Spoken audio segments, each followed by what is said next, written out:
Assalamu alaikum, everyone. Welcome back to my channel. Today, I have a very special guest here with me. She is in the same country as I am, for a change. It's good to interview somebody who is also based in New Zealand, but I want you all to meet Dua. Dua is a Muslim Hijabi Content Creator who shares tips on hiking, camping, and travel as a Muslim woman living in New Zealand. Her goal is to share her love for the outdoors with other Muslim women, especially those who may not have had the opportunity to explore this side of themselves. She posts content on Instagram and TikTok about her hikes, camping trips, and other adventures she goes on. Welcome to the show, Dua. How are you doing today? Oh my goodness, Jazakallah khair for such a beautiful introduction. I wasn't expecting that. Every single word is true. I've met Dua, what about last year? She's actually, we met through my business. You became one of my customers, and then we got to know each other on Instagram and just kind of started watching each other. And now here we are having this beautiful conversation. Exactly. I just loved your content so much. And it was like, it just became a natural progression of a friendship, I suppose. Oh, absolutely. That. Alhamdulillah. Yeah. Alhamdulillah. So, I already mentioned that you are a very adventurous hijabi woman living in New Zealand. So I want to start this conversation by talking about your experience with the hijab. What is your hijab story in a nutshell? My hijab story, basically I started wearing the hijab when I was 12 years old. It all started because, basically I wanted to look like my mother. You know, every little girl looks up to their mum and they're like, wow, she's beautiful, you know, like she looks like a queen. How do I look like her? And she wore a hijab. And I was like, that obviously makes sense. I need to do that. So I started wearing my hijab because of that initially. And ultimately, it just became one of the best things I ever did. I grew up on a farm, so it was really nice to just like put my hijab on, not have to worry about, you know, my hairstyle or figuring out what I'm doing. It was super simple. I knew what I was doing every single day, and that's kind of how it started. And I just fell in love with it. It's been really beneficial, especially the life I lead now as someone who lives in the outdoors most of the time anyway, you know. It's great. It's a very simple story. I just wore it because my mom looked pretty and I wanted to look like her. MashaAllah, that's beautiful. That's beautiful. So how long have you been wearing hijab for now? About a decade? So I just turned 22, so I've been wearing it for 10 years. MashaAllah. That's amazing. So, yeah. So, what do you think are the challenges for hijab-wearing women like you and I when it comes to being outdoorsy? Are there any challenges? I think the challenges aren't so much now. I think when I was growing up, especially like in high school and stuff like that, I stayed away from like the sporting side and the swimming side, which was very hard because that's something I really enjoy, purely because of the fact that there weren't clothes that catered to me, you know, things that I could wear and feel comfortable with my identity as a Muslim woman sort of thing, and the way I dress, which is why I fell in love with your brand so much. But now that has sort of been catered to, there aren't many challenges that pertain to the hijab specifically, but there are issues with perhaps the cultures of people who wear hijabs. You know, like I'm from a Pakistani family. Usually, you know, your daughters don't go up climbing mountains, you know, that's not something that's perhaps normal, but that needs to be normalized, that, you know, a lot of people are adventurous and that sort of spirit needs to be nurtured. So that's probably perhaps the only issue I find, that we need to tackle those sort of societal views of what women can and can't do. You know, like in Pakistani culture, like a woman carrying such a heavy pack up a mountain is seen as like, oh, is she okay? Is she, you know, not educated enough to, I don't know, like there's a lot of sort of societal misconceptions that are needed to be worked through, as opposed to your hijab. And like your hijab isn't limiting you. I think in a lot of regards it actually helps you, you know. For example, for me, it really helps me stay away from sunburn. The New Zealand sun is very strong. You know, I never get sunburned. I don't get mosquito bites. Sandflies aren't as big an issue anymore. Like I've actually seen people on the hiking tracks wearing a hijab. You know, like it's a very normalized thing in hiking culture. So no, I don't think now there's that many issues, but yeah, just society things. Yeah, so many benefits. I can totally relate to all of this because I'm also very outdoorsy. And before we had kids, we actually like traveled all over South Island. We spent like 6 weeks traveling all over, going off-roading in the most like remote places. And when you talk about sandflies and mosquitoes, I'd be like, yeah. It's such a big issue in this country. It is. The West Coast, they're notorious over there, honestly. So you are outdoorsy. You love being outdoors. So what is the most like rewarding part of, you know, doing hikes and camping and just being in the nature? I think the most rewarding thing, I mean, there's multiple parts to this, right? Like there's sort of a mental roadblock in my mind sometimes where I'm like, I can't climb up this mountain. I'm like, I'm just not strong enough. Maybe if I worked out more, if I'd done this, if I'd done that, I'd be better, I'd be stronger, I'd be faster. But it's kind of just pushing through and being like, no, I can do this with every single step. And it's kind of with each step, you're trying to really affirm yourself that I can do this. And that was really a challenge for me, you know, being like, I can do this. Because growing up, I didn't see a lot of hijabi women or people that look like me doing these things. So with every moment, I have to remind myself of that. And once I get to the top, that moment is so rewarding. Like I look back down of where I've walked from and I'm like, wow, I did that, you know?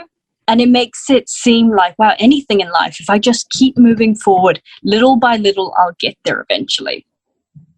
And I think that's been really great. The other thing that's been so rewarding about being in nature is just being in nature. New Zealand is so beautiful and it kind of just resets your mind, your brain. There's so much out there about how being in nature, being around, you know, the mountains and the green colors and everything is so good for your mental health. You know, that has been so phenomenal for me, especially as like a student, as someone who's constantly needing to study and things like that. It's such a good break, you know, just being out there outside. And that doesn't mean you have to go climb like huge mountains every single weekend, but even just, you know, feeling the need to climb up a little mountain to watch sunset, you know, have a sunset picnic, like that is so healing and refreshing. And subhanAllah, it's so amazing, especially praying up on a mountain, you know. Wow. Like just being there, looking at just essentially creation. It's such a spiritual moment because it's like, wow, that is the earth. That's our home. And I think for me, that's a really moving moment of like, wow, this is why I'm Muslim. Like this, you know. So yeah, there's a lot of amazing aspects to it, but those are sort of just a few of them. That's amazing. I can really relate to how you say it, like it's really good for your mental health. It's a really good way to recharge and reset. We try to plan an outdoorsy kind of trip. These days with kids, it's kind of like a day outdoors, not very much like a 6-week adventure. Wow, yeah. But when you get outdoors, it's a good way to recharge your batteries. I can definitely feel it in my life where, you know, it's just sometimes a little bit too hectic. And also like I live in Auckland. It's busy. It's very busy. And honestly, if it were up to me at this point, I'll just pack my bags and go and move somewhere like down to Otago or something. That's like my dream, just because the nature is so much more accessible there. But alhamdulillah, like for everything, we have everything we need. But I definitely can relate to how healing the nature can be and how grounding it can be and how it just, you know, sometimes you can be just a little bit too into your routine, into your daily life. But when you just break out of that chain of mundane things that you do every single day, it just gives you a nice boost. And then you come back stronger and more creative and more excited to work and, you know, do things like that. Yeah, everyone needs something that sort of, I suppose in a sense, heals them in like a physical and mental way, something that takes them out of their normal everyday, like especially if you live in Auckland. That's where my family home is. I'm originally an Aucklander. So sort of getting out of there and experiencing something different is just so amazing. You know, it brings you back. It really makes you think about who you are as a person, because you feel so small and so insignificant amongst these mountains, and you're like, where is my place? It really is a time to think and heal and nurture yourself. So yeah. That's I know that you've done a few quite challenging hikes that kind of last over a course of a few days. I would like to know how you prepare for those. Do you train for those in a way? Like, also, what do you take with you as a hijabi to be 100% prepared for a hike and not, make sure your pack is not heavier than you are? Oh, yes, exactly. Well, I suppose in terms of packing, I pack everything you would normally pack on a climbing trip. I do take a hijab, which is perhaps different to most people. I also take a water bottle to clean up and things like that. Other than that, nothing is too different. But I do, obviously, you do need to build up a bit of a fitness before you go, because you could just go. Don't get me wrong, and I've definitely done that. Bad idea, because you're kind of just like going up the mountain, especially when you're young, right? Like my first tramping trip, I was 20. And when you're 20, you're like, I could just climb up the mountain. That's fine. I'm running around everywhere else. I don't need to do any training. Like, I'm young. Like, if I can't do it at 20, when can I do it, right? And so no preparation. It was fine because I was a bit fit anyway. Thanks to growing up on a farm. But now these days it's kind of an act of intention of like, going for a walking up a mountain, like without any weight, and then slowly increasing some weight. Just like living a more active lifestyle. Like I need to, before a big hike, I try to walk as much as I can. I try to go up for sunset up a mountain. I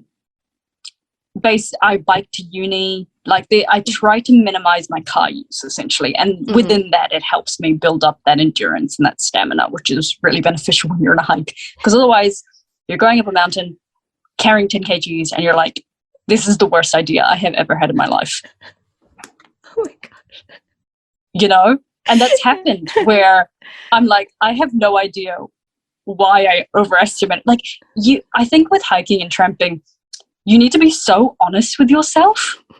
Like, no, doer, you're actually unfit. Like, you're gonna die on the side of the mountain. Like, you need to be very honest with yourself and really just set goals and stick to them and see how your progress is going. Because otherwise, you end up in a situation where your poor husband has to carry your pack up a mountain because you're so exhausted, and you're like, are we going to survive? I don't know. Not based on true scenarios whatsoever. Mama, if you're watching this, that's a complete lie. That never happened. I never overestimated my ability to walk or hike up a mountain ever. I have a story to tell. Oh my gosh. My entire business, FGA, started with me almost passing out on the top of the mountain. Oh my God, really? Yeah, so that's what I was 23. I was like, yeah, I'm 23. I can do anything. So I climbed up the mountain, 5.5K up the top. My husband carried both of our packs. And I got to the top and I cried my eyes out. I was like ugly crying. I didn't know if I was going to survive. It was crazy.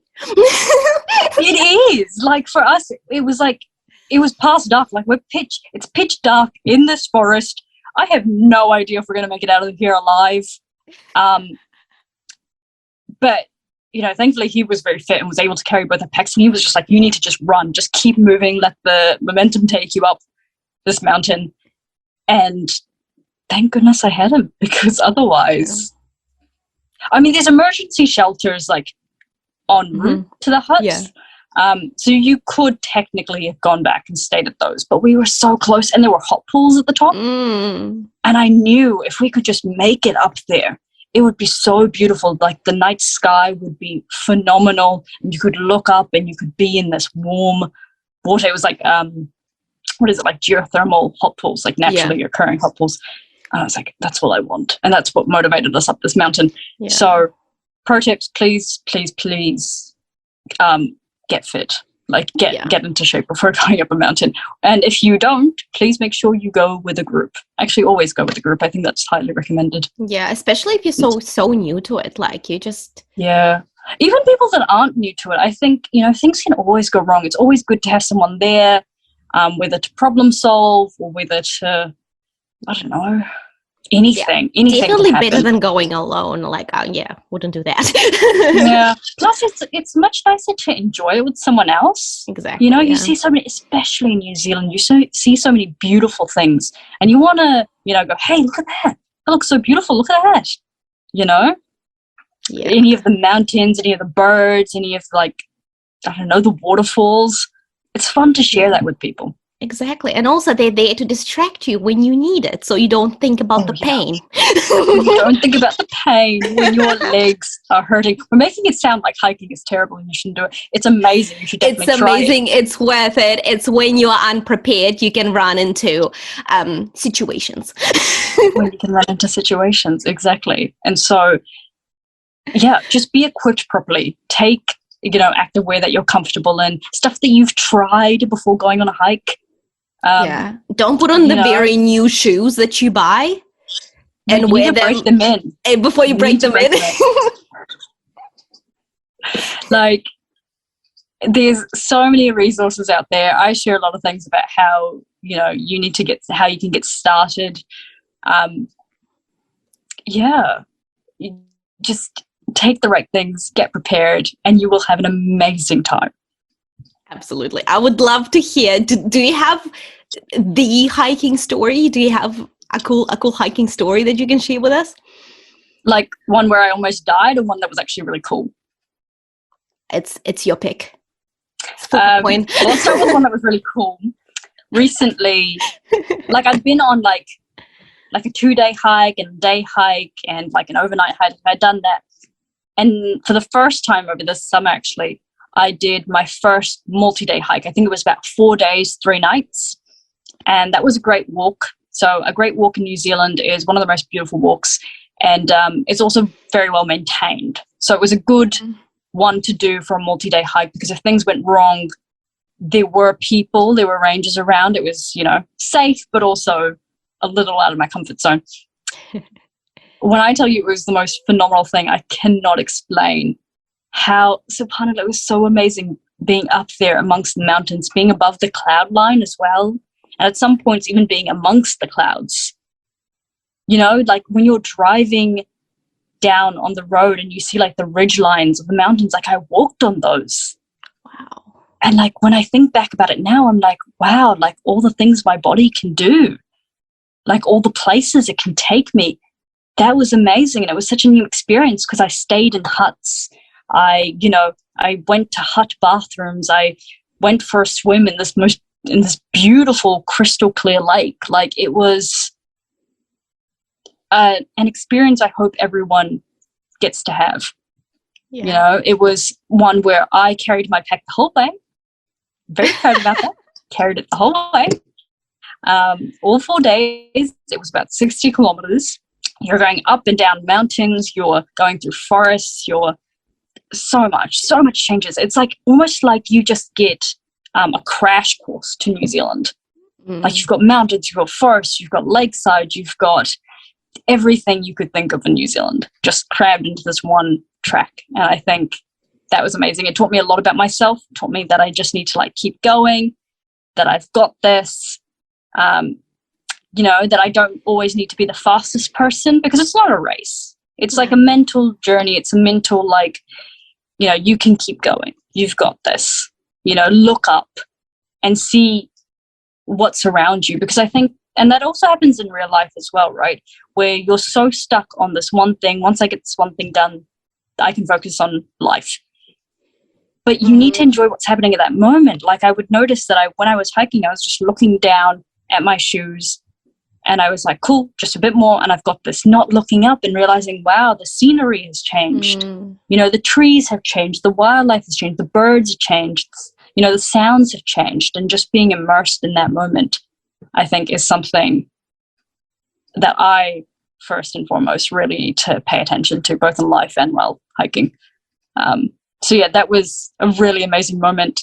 The other story I'm quickly going to tell is of me hiking up on the West Coast. So this is that hot pool story. They were basically, on a complete whim, we were like, we should go hiking. Where should we go hiking? Well, I found this cool place and it's got hot pools at the top. We could climb up this. It's about a 9-hour hike up and you'll have these naturally occurring hot pools. So we should go. Didn't look much more into it. I knew that we could get up there in theory. Did I think about my fitness at the time? No. I thought about the hot pools. And I thought about how beautiful it was. And subhanAllah, it was amazing at the top. But I just didn't think about my fitness. But it was okay. We managed to do it.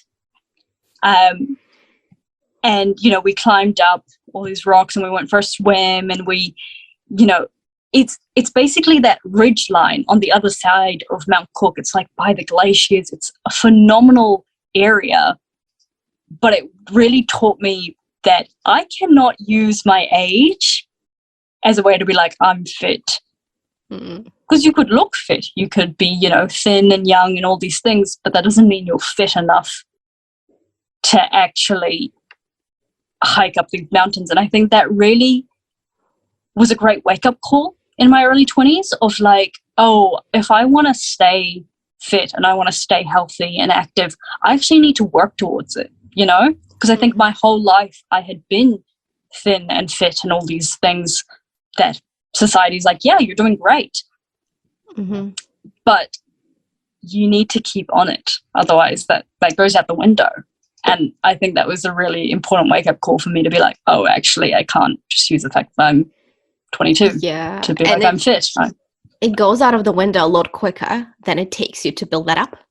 Exactly. So it's always important just to stay on top of it as much as possible. Life happens. Like I definitely felt that with, having kids and me, I had my first one and then, I've healed and I've, just gave myself time to come back to my fitness. And then as soon as I got it back again, I got pregnant again. And now it's just the whole cycle repeated itself. Alhamdulillah. But, I realized how quickly it goes. Yeah. So, and now I'm on my way to, rebuilding that again and making it, working on my fitness because both of my kids are over 10 kilos and I have to lift them and carry them and not pull my back. And I'm definitely not 20 anymore. Yeah, exactly. I feel like people really use their age and they're like, no, we'll be fine, But I think that really comes back to the thing of we as a society need to realize how important our physical and mental well-being are. That it's not just staying fit so that you can climb up these mountains or do these amazing things, but you need to experience the world. You need to experience life and everything that it has to offer. Because subhanAllah, it's beautiful. You need to get out there and see it. Oh, and the way to do that is to take care of your body. That's your amana. That's something that you need to take care of. And so I'm really glad that I get to do that in such a beautiful way in such a beautiful country. That's beautiful. And I like to touch on how we need to experience the world and what it has to offer because it's so beautiful, because it is, and each day is a gift and we're not promised another day. So exactly. And the time is gonna pass anyway and you're gonna look back and your whole life kind of flashes by and you're like, oh, what did I do? So it's always important to be very mindful of how you spend every single day. And actually me coming to Islam gave me that perspective, just awareness of how fleeting every moment is and how it's important to be mindful. And and once again, having kids also reinforce that, because we just celebrated my son's 3rd birthday, and it feels like I've given birth to him 5 minutes ago. Like, where did the time go? And it keeps you grateful. Exactly. So I'm always, that's why I plan out my days so I can spend quality time with my kids, so I can do something to move the needle in my business, so I can do something that impacts the community in a positive way through social media. It all comes down to being very present. Sometimes, none of us are perfect and we can't stick to our schedule, but having that intention to show up every single day and do something meaningful and see the beauty in every single day in little moments, it's really, really grounding, and you can live a very rich life in terms of experiences and how fulfilled you are in life just by doing these little things. So yeah, and definitely Islam has taught me that, and I can feel like you're nodding your head, because it's you agree with me on that one, don't you? Yeah, it really just opens up your mind to what you want to prioritize and what's important to you. And you can't control everything in life, you really can't, but you can control sort of the micro habits you do towards something that you want to achieve. Those sort of little things you can do every single day to help improve, your life, whether it's your mental health or your physical health or your spiritual health. You just need to find them and look for them and grow them, really. Yeah. So let's talk about hiking again. That's fine. I can talk about that for ages. I would love to know if you have any, let's just say, top 3 tips for women who haven't been hiking yet, but they want to. They want to start exploring. What are the 3 things they need to do or think about?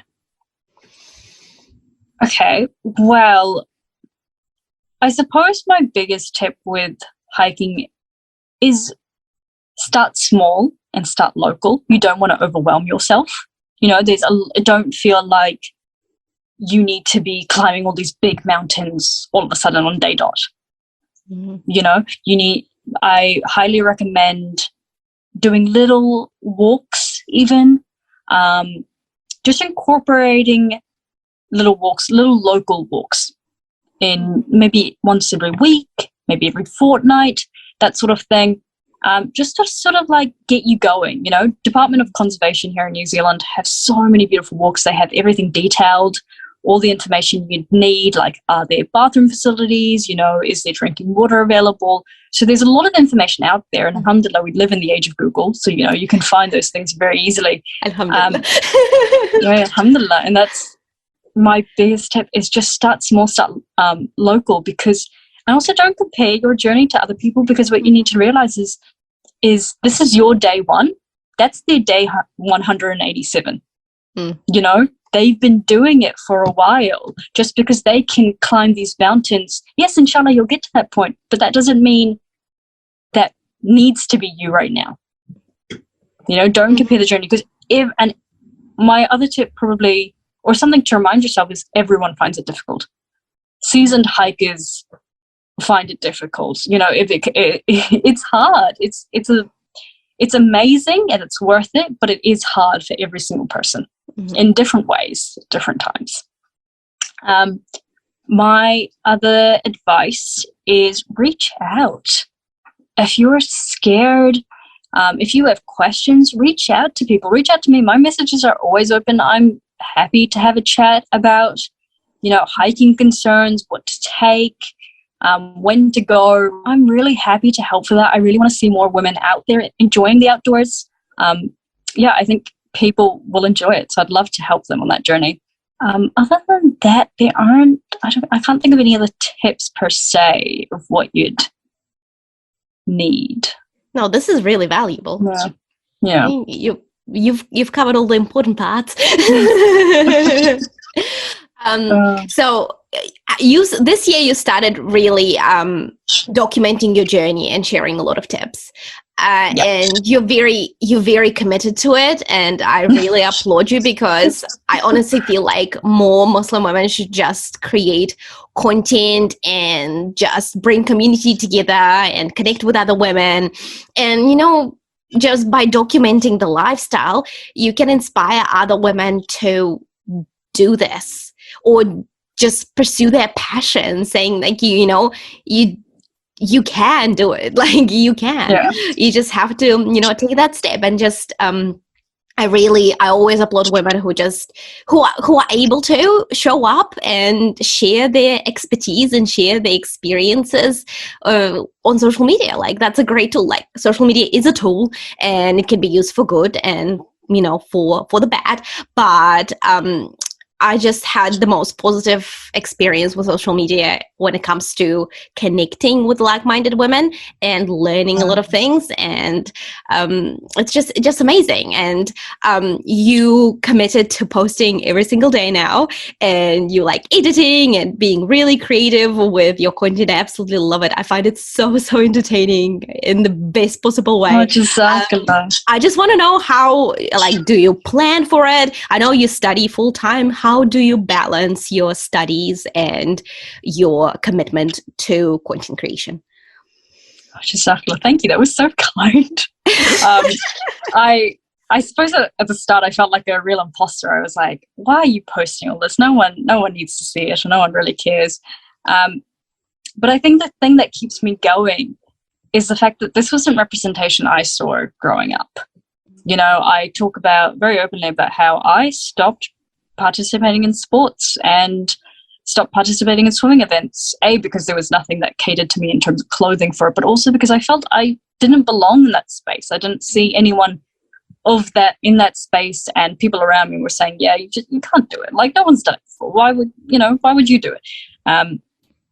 And so I kind of let those thoughts get to me. And when I started getting more into loving the outdoors, tramping and camping and hiking and all these sorts of things, I realized that there's probably a little girl out there thinking the same stuff. And I didn't want that to continue, especially because I had the answers to everything. Like, what's your problem? Oh, there's no clothes for it? No, yes, there is. Here in New Zealand, there's this available. Or no one's doing it? Yes, there is. Hi, I'm doing it. I think you can do it as well. I can help you, please. You don't have to stop doing what you love just because no one's doing it, because there are now people doing it. And I hope to show that. And so, because I'm studying full-time, I'm at university, I'm doing a very technical degree. I'm doing civil engineering, and I have a creative side to me as well. Mm-hmm. And so getting a break in between lectures and assignments is very therapeutic for me. I feel I love creating things, so I love sharing it, and it's a great break for me. So I'm able to balance it. I plan beforehand of what I'm going to do. I always have like a little diary on me of being like, oh, that's a good idea, and jotting it down. I get a lot of messages of people being like, oh, where can we go, or what can we do? And so I use that to sort of help others, because at the end of the day, I just really want to see more women out there enjoying the outdoors, because I know women want to. I know hijabis want to, but they're just scared. They haven't seen it before. They don't know what to do. And I think that's what really keeps me going. The fact that I don't want another little girl to be like, I can't do it because no one else is, or because I can't wear this, or whatever. Like, I want to just break the stereotypes that hijabis don't like sports or don't like doing adventurous things, because that's not true. We do. Yeah. We really do. We really do. Yeah. And that's the whole community that we've built on Instagram. Mm-hmm. And at first, when I started, I was like, oh, maybe there'll be a handful of people. That's fine. Like, I want to help at least one person. And now it's massed to a couple of thousand, where all the time I'll get messages of like, I love this. I've always wanted to do adventurous things. I just never saw anyone. I'm like, that's all I wanted, but go do it now because you've seen it. You've got this. That's amazing. I get that when you get the message, and it gives you a motivation boost. Let's put it that way. It does give you, because you can see a tangible progress, or you've affected someone's life. Like, you've actually not that I've like completely revolutionized life, or not that other hijabis haven't been doing these things, but I suppose especially in New Zealand, I didn't see a lot of people doing it. And I always felt a little bit isolated because of that. And I just want to open up and be like, this is a part of who we are. And if you enjoy this, come along for the journey. Tell me what you're doing. I love hearing what other people get up to, whether you're hijabi or not, or a person of color or not, or just a woman. Like, even just being a woman as a hiking person, people are scared of that, you know? Yeah. People are scared to do that. So I just want to open up and be like, hey, you can do this. Here's how we're going to do it. You want to know this? And this will make you go hiking? Yeah, let's do it. Make it happen.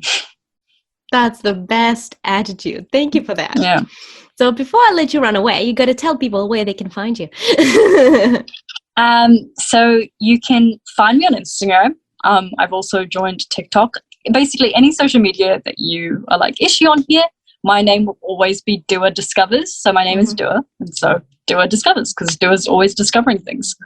I'm always curious, and that's what I'm doing. And I'm going to include all the links that come with Dua, all the links to her content creation platforms where she's active. I'm going to put them all in the description below. If you're listening to this on a podcast, you can go to the show notes to find all the info and resources when it comes to Dua. Dua, thank you so much for your time. Thank you so much. Well, thank you for having me. Insightful conversation. I absolutely loved it. I'm sure a lot of women will benefit from it. And, you know, that's the goal. We want to bring women together, and we want to show what we can do as hijabis. Yeah, exactly. Exactly. Jazakallah for having me. I've really appreciated having this platform and just the conversation with you. It's fun. It's so good. Assalamu alaikum. Thank you so much, Dua. If you found value in this video, make sure you leave me a thumbs up, comment below, let me know, share this video. Thank you so much for watching, and I'll catch you later.